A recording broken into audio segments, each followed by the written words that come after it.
الحمدللہ قرآن hub academy کے تقریباً سوشل میڈیا فالورز جو سارے پلیٹ فارم پہ فیس بک لے لیں، ٹک ٹاک، یوٹیوب یا دیگر، تو الحمدللہ 30,000 کو کراس کر رہے ہیں۔ تو اس لیے لوگوں کی فرمائش پر، خواہش پر، اللہ کے فضل کے ساتھ ہم نماز صحیح کیسے پڑھی جانی چاہیے وہ پریکٹیکلی بھی لے کے آپ کے سامنے آ رہے ہیں، تجوید کے ساتھ اور پریکٹیکل ایکشنز کے ساتھ۔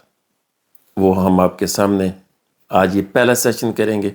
صدقہ جاریہ کی نیت سے آگے پھیلائیے گا تاکہ اللہ آپ کو بھی اس کا اجر عطا فرمائے۔ نماز میں کھڑا کیسے ہوتے ہیں؟ محمد دیان یہ ہمارا اسٹوڈنٹ، ایسے دیکھیں۔ 2 feet need to be 45 fingers apart. Then, with And your feet is؟ facing the Kaaba, آپ تکبیر تحریمہ کیسے کہنی ہے اور ہاتھ کیسے باندھے ہیں یہ دیکھیں۔ both thumbs, you put them underneath your ear, and with both hands face the Kaaba. Joint the hand. You put your pinky and thumb on your left wrist, and then with the 3 fingers, you put them on top of your and underneath the belly. اللہ اکبر کہہ کر جب ہاتھ باندھ لیے تو اب ثنا کیسے پڑھنی ہے؟ سبحانک اللہم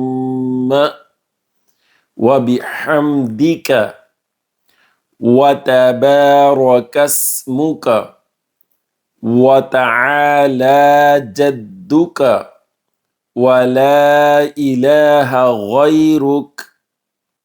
ایک دفعہ پھر سماعت کہا لیں، سبحانک اللہم وبحمدک وتبارک اسمک۔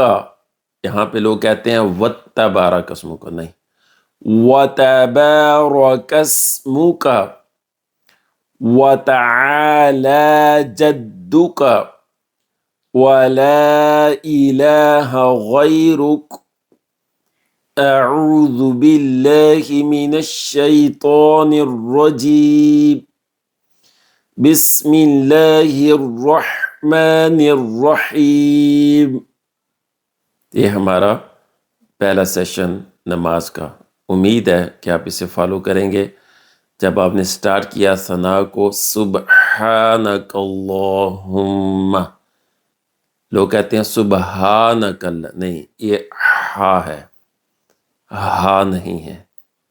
اعلیٰ حضرت عظیم البرکت آپ نے فتاوی رضویہ شریف میں لکھا ہے کہ اگر آپ پرنونس ٹھیک نہیں کر پاتے اور اس کو لرن نہیں کرتے تو پھر نماز میں مسائل پیدا ہوں گے، لخن جلی بنے گا تو نماز ہی نہیں ہوگی سرے سے، یعنی کہ ایسی مسٹیک جس سے معنی چینج ہو جائے۔ اللہ تعالیٰ کی بارگاہ میں دعا ہے اللہ تعالیٰ ہمیں صحیح تلفظ کے ساتھ قرآن، قاعدہ اور نماز سیکھنے کی توفیق عطا فرمائے۔ السلام علیکم ورحمۃ اللہ۔